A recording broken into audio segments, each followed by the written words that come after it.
Good day, everyone. For Telesur, I'm Cody Weddle in Caracas, Venezuela. We begin today in the United States, in New York. That's where the city has seen massive protest. It comes after a grand jury decided not to indict the policeman responsible for choking an unarmed African-American to death. Police arrested at least 83 people during the demonstrations. A police officer killed Garner using a chokehold in July. The grand jury did not indict that officer, but a separate grand jury did indict the man who filmed the incident for weapons possessions and what many are calling trumped-up charges. The Garner case has added to increased racial tension in the United States following a similar police killing of unarmed black teen Michael Brown. And we go now to Ecuador. That's where the South American heads of state are meeting in the city of Guayaquil. In that city, the meetings come ahead of the inauguration of the new UNISUR headquarters in the Ecuadorian capital of Quito. Presidents from the 12 member countries will discuss regional integration projects and measures aimed at reducing poverty in South America. For more now on the meetings in Ecuador, we go to our correspondent Liz Scherfius. At the conferences and activities leading up to the official inauguration of the UNISUR headquarters tomorrow outside of Quito, Ecuador and Suriname signed various cooperation agreements this morning. Presidents have just confirmed their arrival at the air base in Guayaquil. Confirmed presidents are Uruguay's José Mujica, Chile's Michelle Bachelet, and Ecuador's Rafael Correa. Correa and Mujica will be speaking to audiences this afternoon, and the presidents will travel to Quito tomorrow for the inauguration of the headquarters near the middle of the world's monument outside of Quito. Liz Scherfius, Telesur, Ecuador.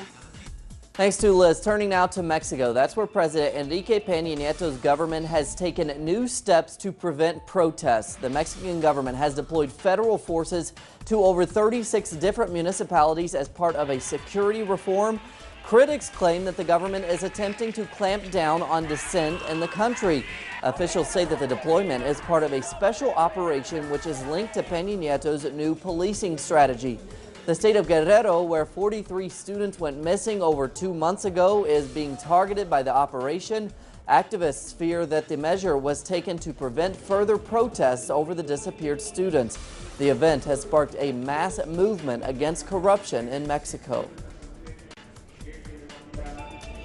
Staying in Mexico and taking a look at other controversial legislation, this past June, Mexico's president signed into law a telecommunications reform which was celebrated as a vehicle to generate greater media competition. Many media watchdog groups decried the law as a form to emulate independent and community-based communication. Here's our correspondent Clayton Kahn. Para los presos políticos. Zapote Radio Mexico City is among a wide network of community-based and independent stations that many argue are fundamental for defending plurality and diversity in the country. We aim to defend customs, defend language, defend culture and traditions, and that doesn't interest the big media monopolies. In fact, they seek the opposite. For them, if there is a more homogeneous society, a society in which they can sell their television trash, that's better for them. Tengan una sociedad que les pueda vender sus productos chatarra televisivos, pues va a ser mejor. Earlier this year, Mexico's Congress passed the president's telecom reform, which media rights groups call an attack on independent media in defense of corporate communication networks. It doesn't allow for community-based media to receive monetary sponsorship. That was something that existed before, after the Supreme Court ruled so in a different case.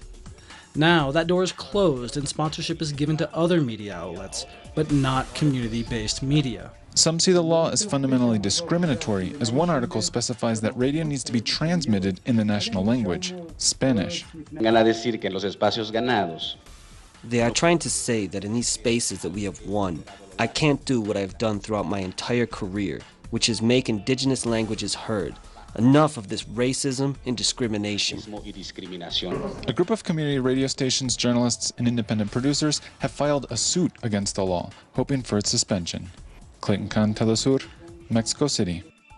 Thanks to Clayton. Turning now to Bolivia. That's where 500,000 jobs have been created since President Evo Morales was elected in 2006. With the success story, here's our correspondent David Doherty.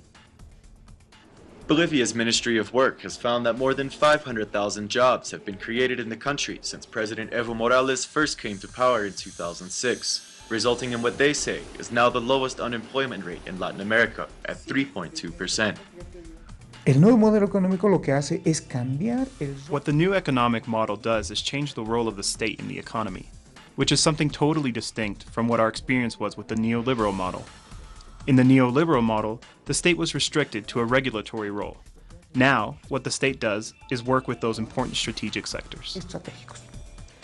Both private and public jobs have grown over the past several years in Bolivia, and a number of government programs have helped young people like Ruth Laime secure employment. In her case, as a quality control manager at a state-run almond processing plant. Como cualquier practicante, ¿no?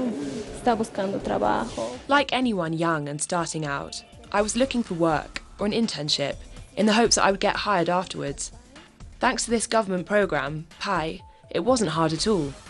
They called me immediately and I started here at EBA, where they accepted me with open arms. Con las manos abiertas. According to the Ministry of Work, Bolivia's new economic model is proof that the state can play a strong role in the economy while ensuring job creation and economic growth. Reporting from La Paz, David Doherty, Telesur. Thanks to David. Taking a look around the world now. Russian President Vladimir Putin gave his State of the Nation speech on Thursday. The president blamed the West for using the turmoil in Ukraine to justify sanctions against Russia and for trying to contain Russia's growth and influence. Putin also clarified that he does not plan to scale back Russia's ties with Europe and the United States.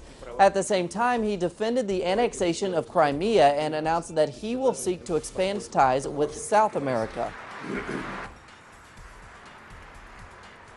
Still in Russia, Chechen rebels launched an attack Thursday against Russian forces in Grozny. At least 19 people died. According to Russian sources, the military was conducting an anti-terrorist operation when they came under fire from gunfire by the rebel forces. The Chechen rebels responsible for the attack belong to the Islamic Caucasus Emirate organization.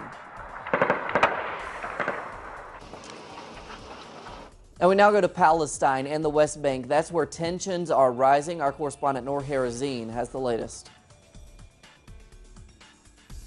After almost a week of calmness in the West Bank, tension is rising again after an incident occurred yesterday when a Palestinian man stabbed two Israeli settlers, injuring them. The Israeli forces and the IDF stormed the town of this Palestinian suspect and arrested 13 of his relatives, including women and teenagers. However, meanwhile, here in the Gaza Strip, cleaning staff and nurses in all the hospitals of the Gaza Strip started a new strike because they did not get paid for the past 6 months, and they stopped cleaning and they stopped providing all of their services to the hospitals, which means that surgeries have stopped in the hospitals of the Gaza Strip, and also the patients in these hospitals, their lives are in risk.